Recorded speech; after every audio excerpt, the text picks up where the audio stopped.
Mis amados, muy buenas noches, que el Señor los bendiga, que nos bendiga a todos y que podamos seguir adelante con este mensaje de el primer profeta menor que encontramos en las Escrituras, Oseas. Y vimos en los primeros 3 capítulos de Oseas una historia impactante, una ilustración de lo que es un pueblo infiel y un Dios fiel.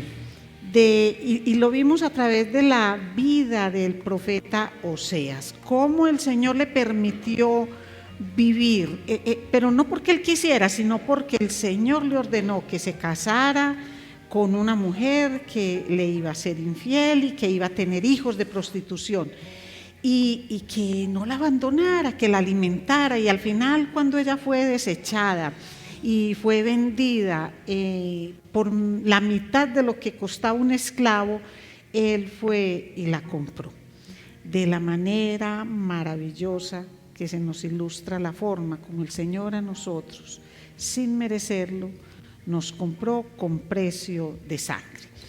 Pero bueno, avanza el libro de Oseas y ya en el capítulo 4 cambia por completo la manera en que se expone la palabra.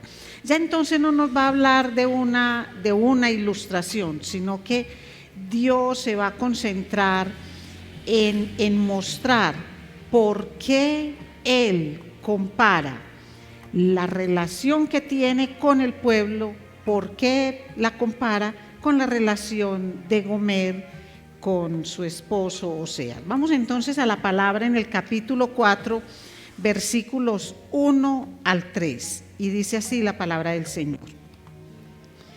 Oíd palabra de Jehová, hijos de Israel, porque Jehová contiende con los moradores de la tierra, porque no hay verdad, ni misericordia, ni conocimiento de Dios en la tierra.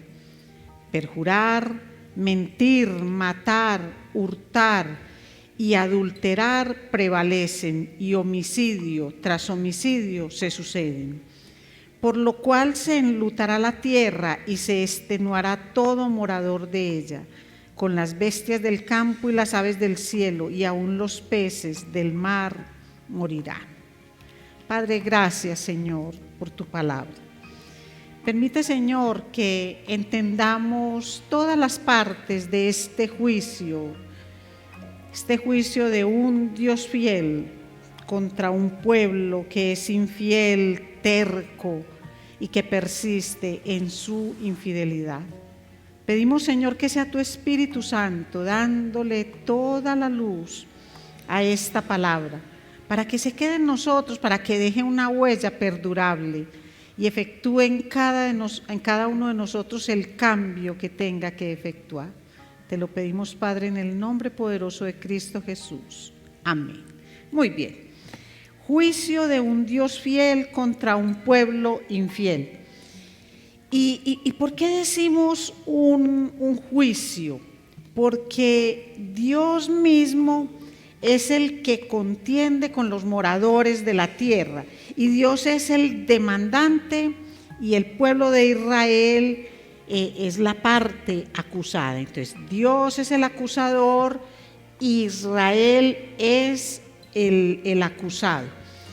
Y vamos a ver cuál es la acusación. La acusación está en el versículo 1 y tiene 3 aspectos. Dice: porque no hay verdad, ni misericordia, ni conocimiento de Dios en la tierra.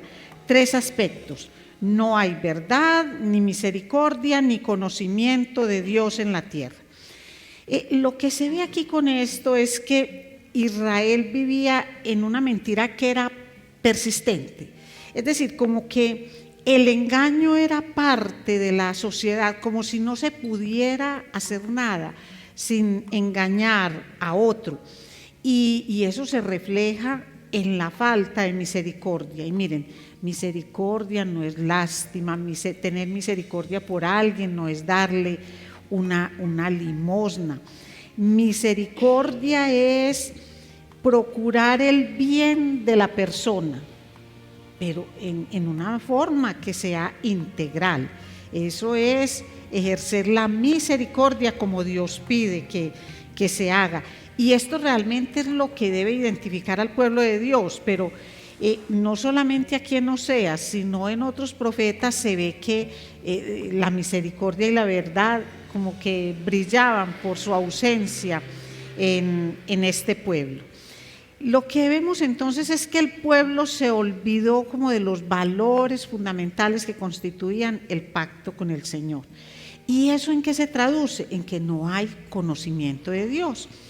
Es que conocimiento de Dios no es que leyeran las escrituras. Bueno, tengamos presente que en ese tiempo era que las escucharan, porque ¿a dónde iban a escucharlas? Al templo. Muy bien, pero se ve que no había conocimiento de Dios en ese aspecto. Es decir, el Señor tenía toda la razón al decir que el pueblo se había corrompido por falta de conocimiento. Y es que esto se ve en todos, los que profesamos amar al Todopoderoso. Cuando la fe y la ética no se unen, no están como en un mismo sentido con lo que enseña el Todopoderoso, entonces ahí hay un problema de conocimiento. Y podemos decir que cuando tenemos mucho conocimiento, pero poca o nula la práctica, eso es ignorancia. Puede ser una persona que lea mucho, pero no pone nada en práctica, esa persona es ignorante. Pero una persona que practica mucho, lo poquito que va conociendo, es una persona sabia. ¿Y dónde se une ese concepto? ¿De dónde se saca ese concepto? De lo que significa el temor de Jehová. Que el temor de Jehová, como lo dice Proverbios 9:10, es el principio de la sabiduría, y el conocimiento del Santísimo es la inteligencia. Entonces, decir que yo conozco a Dios, pero no tengo temor de Dios, eso no es cierto, eso no corresponde, eso es algo que no empata con nada. Pero entonces ahora vamos a esto. ¿Quiénes intervienen en este juicio? En este juicio intervienen los sacerdotes. ¿Y a quién ministran los sacerdotes? Al pueblo. El juicio va para ambos, pero ¿por dónde empieza el Señor? El Señor empieza por la cabeza. En este caso, por los líderes. Y vamos a ver algunos aspectos importantes de esos líderes o sacerdotes. Vamos a leer en el capítulo 4 desde el versículo 6. Mi pueblo fue destruido porque le faltó conocimiento. Por cuanto desechaste el conocimiento, yo te echaré del sacerdocio. Y porque olvidaste la ley de tu Dios, también yo me olvidaré de tus hijos. Conforme a su grandeza, así pecaron contra mí. También yo cambiaré su honra en afrenta. Del pecado de mi pueblo comen, y en su maldad levantan su alma. Y será el pueblo como el sacerdote. Le castigaré por su conducta y le pagaré conforme a sus obras. Santo Dios. El pueblo es conforme a sus sacerdotes, a sus líderes. Qué responsabilidad tan grande para una persona que asuma el reto que Dios le impone de llevar su palabra. Pero entonces miremos.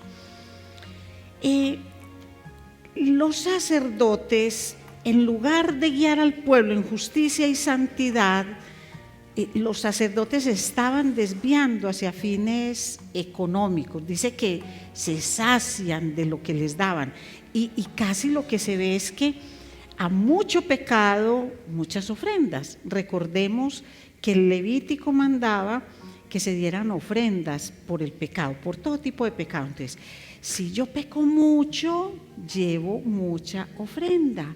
Y se estaban quedando con esas ofrendas.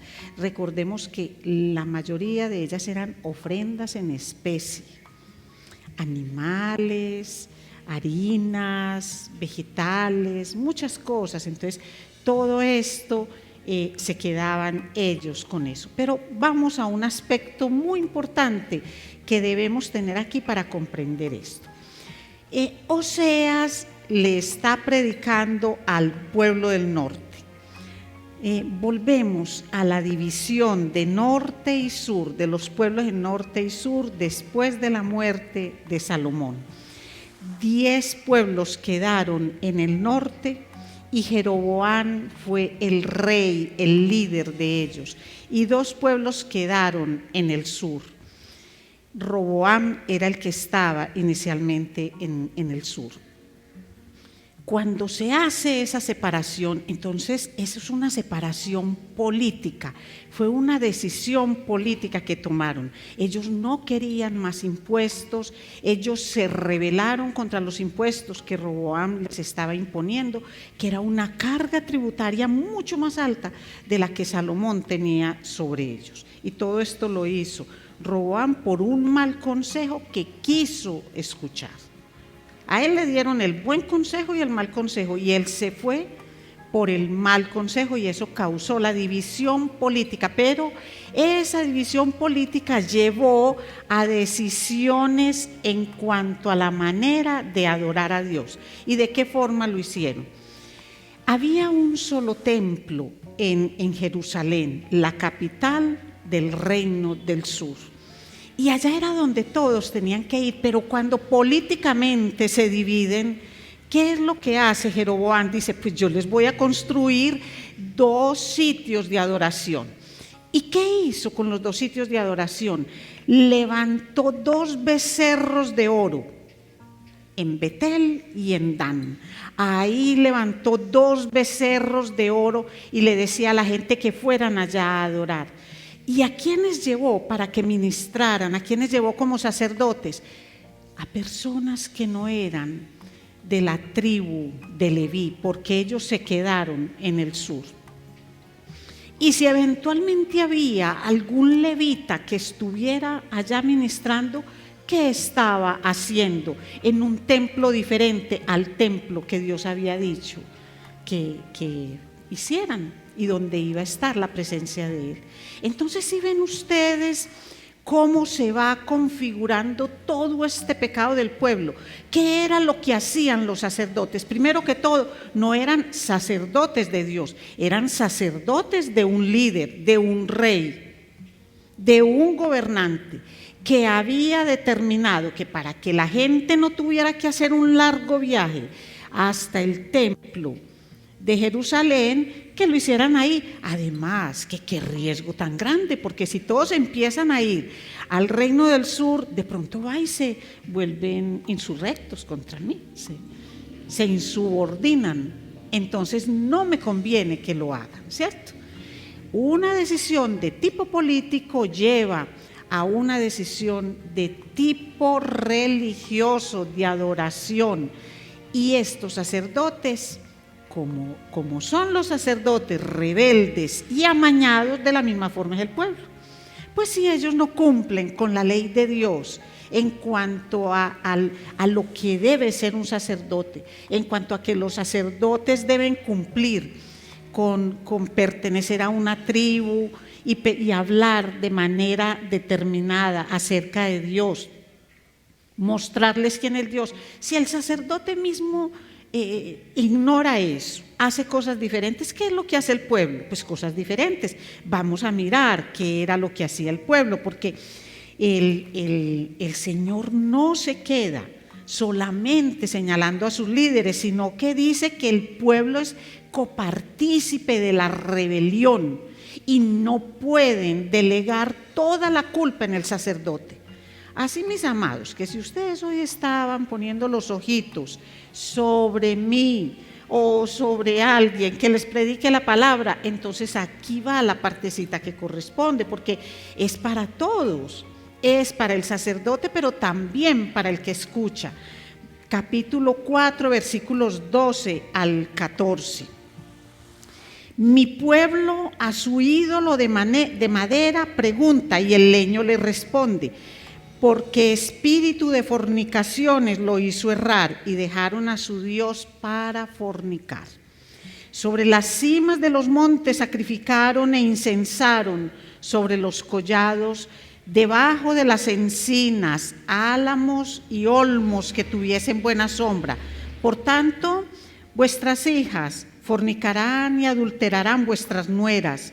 No castigaré a vuestras hijas cuando forniquen, ni a vuestras nueras cuando adulteren, porque ellos mismos, los hombres, se van con rameras y con malas mujeres sacrifican. Por tanto, el pueblo sin entendimiento caerá. Entonces, miren esto. Todo esto estaba rodeado de una gran actividad religiosa, pero partamos del hecho de 2 becerros de oro para adorar a Jehová. ¿Ustedes saben dónde fue el primer becerro de oro? Eso, a los pies del monte Sinaí.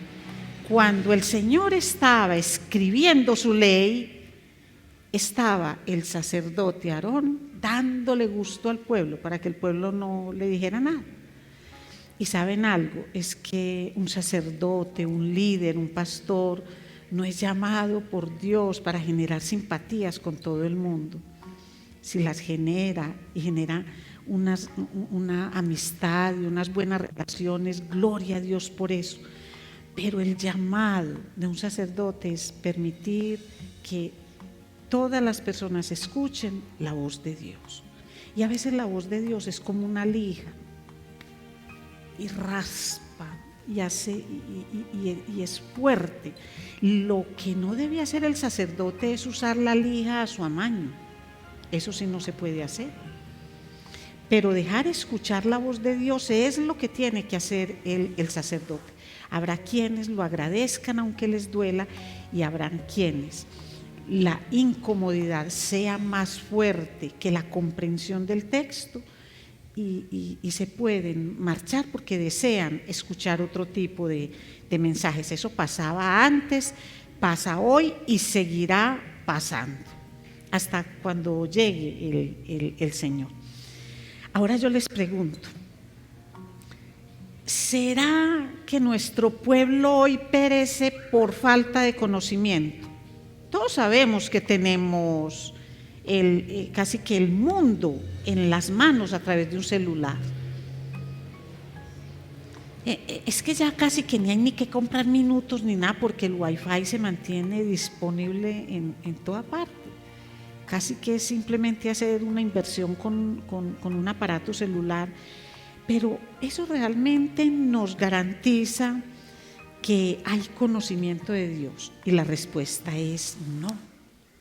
Eso no garantiza, porque la gente puede todos los días recibir un devocional, las personas pueden todos los días recibir uno o muchos versículos de la Biblia, pero es en la práctica de la palabra de Dios donde se conoce el temor que se tiene a Dios, y ahí es donde como que se asienta, se consolida el verdadero conocimiento. Entonces, así como en el tiempo de Oseas, lo que Dios necesitaba era confrontar al pueblo y decirle dónde estaba realmente su error y llevarlo a un juicio, porque efectivamente el juicio lo tuvieron. Nosotros sabemos que tanto en el norte, que fue el primero en recibir el juicio, como luego en el sur, ellos recibieron los exilios y recibieron el castigo por la idolatría que tenían. Entonces nosotros hoy, el mundo hoy necesita la cordura que solo el mensaje de Jesús puede traer a este mundo que está como loco, porque ese mensaje es el único capaz de enderezar y transformar a los pueblos. Pero tocaría preguntarle a los sacerdotes, ¿entienden eso? Yo cuando escribí esto, yo decía, yo entiendo eso. Yo entiendo que el mundo está en una especie de locura colectiva, porque cree que sabe cosas de Dios, y efectivamente, dónde nace, qué pasó, lo distorsionan, hasta novia le inventan, o novio, una cantidad de perversiones horribles. Pero ¿hay temor del Señor? No, no hay temor del Señor. Entendemos eso, los que predicamos la palabra, y lo entiende el pueblo, lo entiende quien escucha, que se necesita el mensaje. Eso es lo que el Señor estaba diciendo en ese juicio. Entonces primero va el juicio, y ahora el Señor dice, bueno, ¿por qué les estoy haciendo un juicio? Miren las evidencias. Aquí les voy a mostrar lo que ustedes como pueblo hacen. Nadie me lo tiene que decir. Ustedes lo hacen, ustedes mismos se condenan con sus actuaciones. Capítulo 4, versículo 2. Perjurar, mentir, matar, hurtar y adulterar prevalecen, y homicidio tras homicidio se suceden. ¿Estará hablando de Colombia?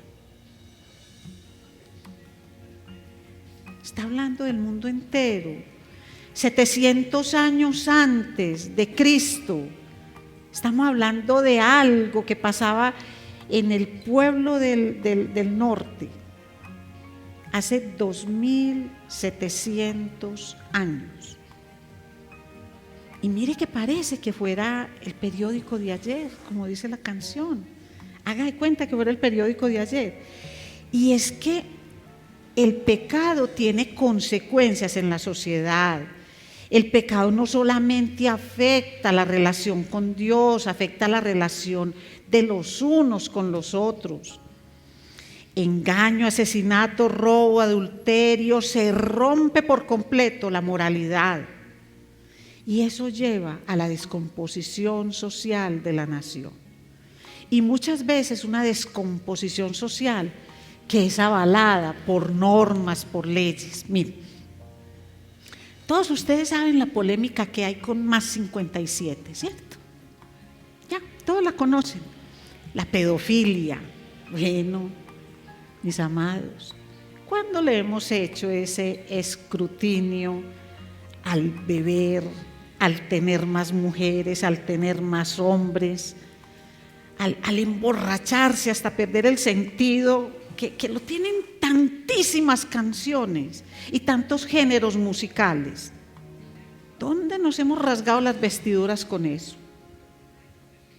Yo no estoy defendiendo un género que mis oídos no, mi mente no alcanza a procesar, y detesto desde lo más íntimo de mi ser la mayoría de esas letras.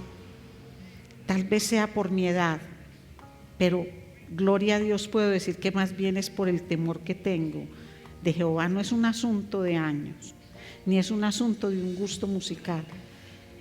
Pero no destrocemos un solo género. Apliquemos el mismo rasero para todos. Porque es que todo esto se va generalizando y se va volviendo normal. Lo que pasa es que también aprovechamos unos papayazos para declaraciones políticas y lo hacemos, sí, destrozamos a unas personas por unas letras, por unos problemas, pero vamos volviendo político todo esto. Así como se volvió por un asunto político, se dio un trasfondo religioso muy perjudicial para el pueblo, y lo mismo se puede dar en nosotros. Pero el resultado de la forma como se degrada la sociedad por no tener el temor de Jehová es que se rompe toda la moralidad. ¿Cuál es la moralidad? ¿Qué es lo bueno y qué es lo malo? A lo bueno se le llama malo y a lo malo se le llama bueno. Eso es lo que está pasando. Entonces, lo que vemos nosotros es que se violenta la ley de Dios. Y nosotros sabemos que la ley de Dios no solamente son los 10 mandamientos. Toda la palabra del Señor consigna lo que es la voluntad de Dios. Y nosotros sabemos que nuestra salvación no descansa en el cumplimiento de 10 mandamientos, sino que nuestra salvación descansa en la fe en Cristo, que dio la vida por nosotros, que no somos capaces de cumplir la ley. Eso es, ahí es donde descansa, pero nosotros cumplimos los mandamientos porque nosotros lo que hacemos es, en gratitud, ser la sal, ser la luz, darle vida a la palabra, darle lustre a la palabra, mostrar quién es el que reina en nosotros, de quién es que nosotros tenemos temor realmente, quién es el que gobierna todo nuestro ser. Entonces, miren, hay un versículo que me llama mucho la atención y que de pronto nos puede describir a nosotros. Versículo 15, y vamos a leer el 16, dice: si fornicas tú, Israel, a lo menos no peque Judá, y no entréis en Gilgal, ni subáis a Betabén, ni juréis vive Jehová. Es decir, si este peca mucho, pues como que este peque un poquito menos, eso vamos a ver que no es consuelo. Aquí Osea le está predicando más al reino del norte, pero que uno peque más de lo que peco yo no es consuelo. No, nosotros no podemos pensar de esa manera, pero ahí sí se ve como esto. Bueno, si están tan pervertidos los sacerdotes y el pueblo en el norte, a lo menos que aquí en el sur, que están los sacerdotes que son de la tribu de Leví, que no hay este tipo de corrupción, al menos que estos dos pueblos pues no pequen. De 12 pueblos que conforman el gran pueblo de Dios, que al menos 2 no entren en semejantes pecados. Y mire el versículo 16: porque como novilla indómita se apartó Israel, los apacentará ahora Jehová como a corderos en lugar espacioso. Una pequeña ilustración de lo que es una novilla indómita.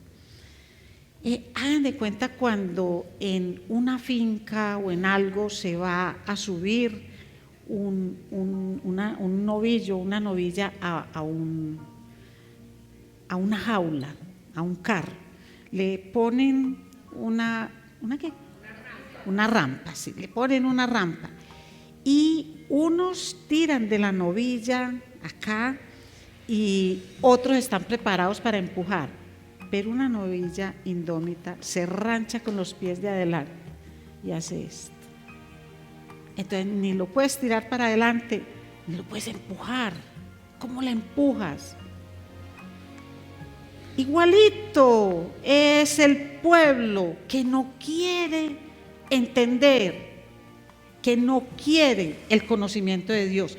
Porque es que el conocimiento de Dios no es solamente, como les dije, acumulación de datos, sino que es el temor del Señor. Nadie te puede obligar. Novilla indómita es lo que es mucha gente. Se ranchan y se pegan, no hay nada que hacer, suéltelo. Suelte a la persona, deje a la persona. Se pregunta uno, ¿qué hacer entonces desde un púlpito? ¿Se queda uno callado ante el pecado? ¿O para que las personas que escuchen vuelvan al sitio donde se predica, entonces decimos que ese pecado era antes, pero que ahora ya no es tan grave? Que eso ya se puede, porque está legalizado, por ejemplo, el aborto. Y quedémonos solamente ahí, asesinato tras asesinato, homicidio tras homicidio, pero es legalizado. Semana 24 y se puede acabar con una vida por ley. Entonces, ¿cuál ley es la que cumplimos? ¿La ley de los hombres o la ley de Dios? ¿De qué vale el conocer cosas cuando nosotros no estamos llevando a la práctica? Entonces Dios da la sentencia. Recordemos que estamos hablando de un juicio y dijimos que este es el juicio de un Dios fiel a un pueblo infiel. Capítulo 4, versículo 3. Por lo cual se enlutará la tierra y se extenuará todo morador de ella, con las bestias del campo y las aves del cielo, y aún los peces del mar morirán. Y para que nos quede completo por qué esa sentencia, vamos a leer los 3 versículos nuevamente. Oíd palabra de Jehová, hijos de Israel, porque Jehová contiende con los moradores de la tierra, porque no hay verdad, ni misericordia, ni conocimiento de Dios en la tierra.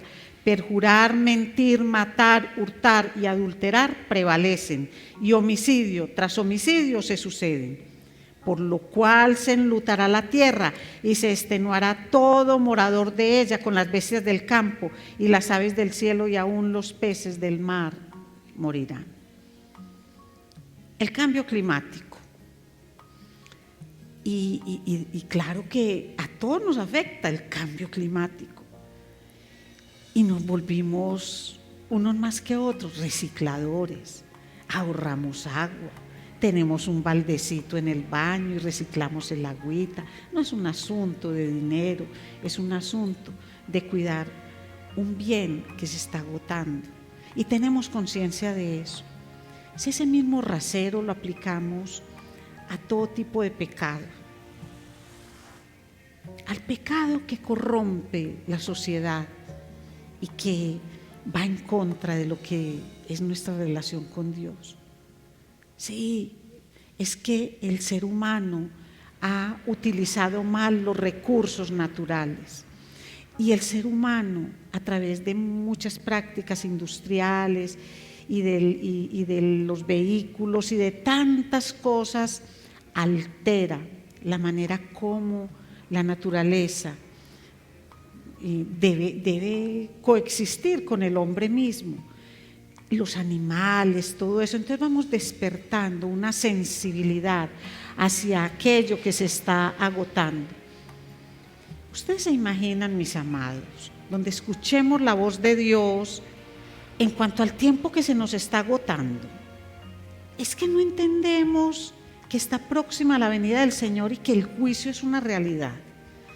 Es que no vemos que así como se habla de cielo, también hay un infierno.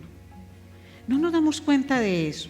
Entonces, ¿por qué de la misma manera no defendemos aquellas cosas por las cuales Jesús mismo dio la vida?